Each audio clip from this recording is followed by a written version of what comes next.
The Great Animal Debate.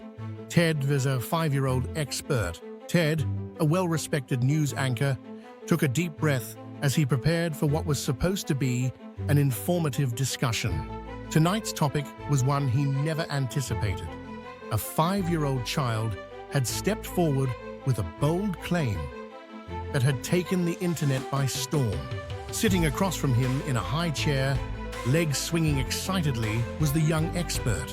A thick notebook lay open on the table, filled with colorful crayon drawings under the bold scribbled title, Aminals Are Real. Ted adjusted his tie and smiled politely.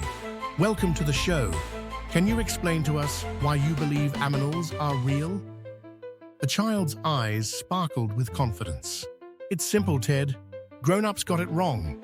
You keep calling them animals, but everyone knows they're really aminals. That's how I say it, and I'm an expert. Ted hesitated, carefully choosing his words. Well, science and the dictionary say it's pronounced animals. The child shrugged. Dictionaries are for people who don't know stuff. I know stuff, so I don't need one. Before Ted could respond, the child flipped to the first drawing. A chunky creature with an enormous backside was carefully labeled Hippobottomus. This is the hippopotamus, the child declared. It's a big water horse with a really big bottom. That's why it's called Hippobottomus. Grown-ups just don't understand words like kids do. Ted stared at the drawing. You mean hippopotamus?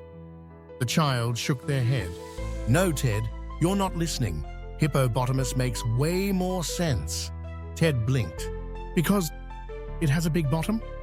The child nodded proudly. Exactly, you get it now. Ted took a deep breath. All right, let's move on. I understand you have some thoughts about flamingos. The child eagerly turned the page, revealing a bright pink bird labeled Flamingo. This is a flamingo, they announced.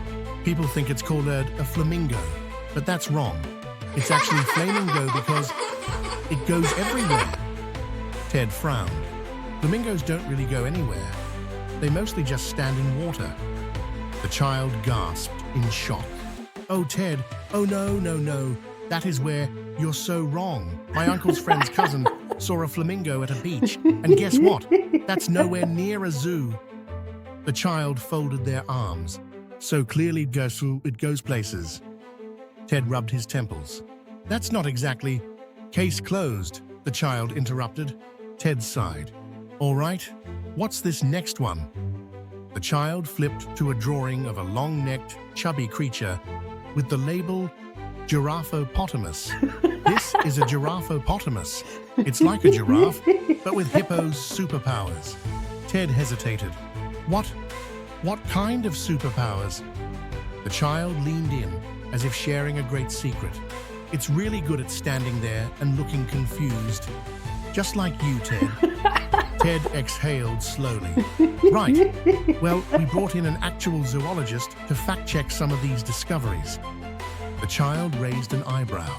Zoologists are just grown-ups who never had real imaginations. A moment later, an expert scientist joined the discussion. I can confirm that none of these animals exist. The child turned back to Ted with a knowing smirk.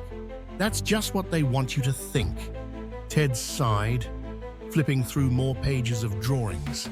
Okay, last question. Why do you think adults are wrong about all of this? The child sat up straight, full of purpose.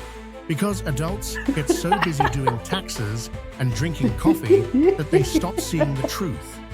And the truth is, the child held up their book proudly. Aminals are real. The audience clapped as Ted slowly placed his hands over his face. You know what? Fine. You win. Aminals it is. The child gave a satisfied nod. I know. And with that, the great animal debate came to an end. A clear victory for the 5-year-old expert. Ted leaned back in his chair, already bracing himself for his next challenge. Debating a 4-year-old on whether peanut butter jelly time was an actual time zone. The end. Want more laughs? We've got you covered. Hey there, laugh lovers. If you enjoyed this episode of Tender Pulse Laughs, get ready for even more hilarious debates, wild kid logic, and unexpected comedy. Subscribe now and join the fun. Like if you laughed or lost a debate to a 5-year-old. Comment below. What's the funniest thing a kid has ever said to you? Share with someone who needs a good laugh today. New episodes are dropping soon, and trust us, you don't want to miss what's coming next. Hit that notification bell and let the laughs keep rolling. Tender Pulse, because life's funnier when you don't take it too seriously.